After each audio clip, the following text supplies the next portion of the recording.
Let's start with the contradiction so loud it echoes from London to Rio. Prince William, the self-styled eco-prince, flying across continents on a private jet to attend COP30, a climate summit dedicated to cutting emissions. You couldn't write a better parody if you tried. He arrives in a cloud of jet fuel to tell the rest of the world to save the planet. It's like being told to recycle by someone sipping champagne from a plastic cup inside a gas-guzzling limo. On paper, the trip sounds noble, the Prince of Wales attending a global climate summit to promote his Earthshot prize. But scratch the surface, and the gloss comes off fast. The Earthshot concept is solid, rewarding environmental innovation, but it's been hijacked by royal PR machinery. Behind the green slogans and sleek branding lies the same old playbook: optics over impact. Every speech, every handshake, every gala moment is choreographed to position William as the modern face of monarchy. Yet, how can a man champion net zero while his own carbon footprint could rival a small airline? The contradiction isn't just glaring, it's insulting to those actually doing the work. Let's not pretend this is new. Hypocrisy has always been a royal family heirloom. King Charles has spent decades cultivating his image as a green pioneer, yet his travelogue reads like that of a luxury jet-setter. Private helicopters for short trips, convoys of high-emission vehicles for public appearances, and palatial residences that consume enough energy to light up a city block. It's the classic "do as I say, not as I do" monarchy mantra. Prince William has inherited that same script, noble causes framed around personal branding. The problem is that people in 2025 are no longer dazzled by crowns and photo ops. You can't stand in front of a banner that says "Save the Earth" while your team unloads designer luggage from a jet. You can't call yourself relatable when your eco-speech is delivered from a stage built by fossil fuel sponsors. Climate leadership requires humility and accountability, two concepts the Windsors have never quite mastered. Now, this is where it gets juicy.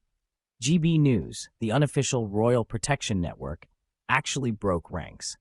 In a rare moment of truth, guest commentator Will Lloyd asked the unthinkable: why is the Prince of Wales in Brazil, at the global heartland of net zero politics? You could hear the disbelief in his tone, like even the loyalists couldn't stomach the irony anymore. GB News, the same outlet that built its empire attacking Harry and Meghan while shielding the palace, suddenly allowed a sliver of reality to slip through. Lloyd didn't just question William's trip. He went further, suggesting that the monarchy might be reaching the end of the road. That's seismic. Because when your staunchest defenders start whispering doubts on air, it's not rebellion, it's revelation. The royal PR dam is cracking, and even the most loyal broadcasters can't keep patching the leaks. The monarchy's survival depends entirely on performance, not purpose. From Earthshot to Shaping Us, every royal campaign is built on glossy visuals, gala backdrops, and just enough buzzwords to sound profound. The formula is ancient. Pick a noble cause, pose with sincerity, issue a statement, and bask in headlines that say royal duty.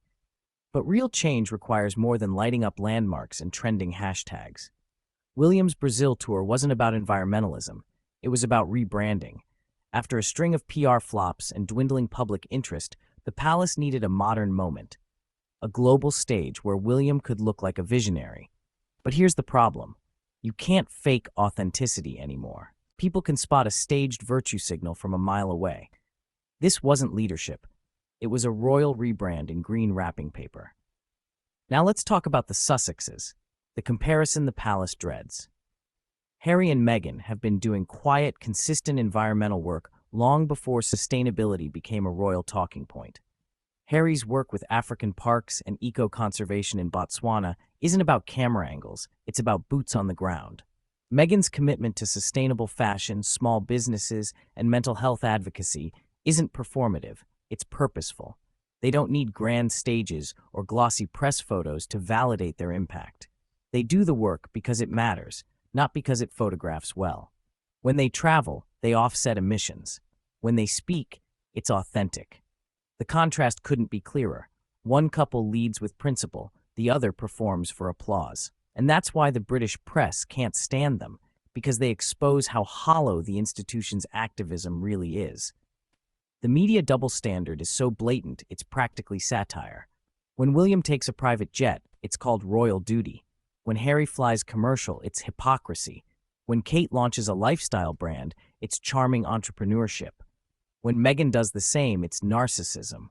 The British press doesn't report, it reinforces hierarchy. Its job isn't to hold power to account, it's to guard it with headlines. But that's why GB News' small crack in the wall was monumental.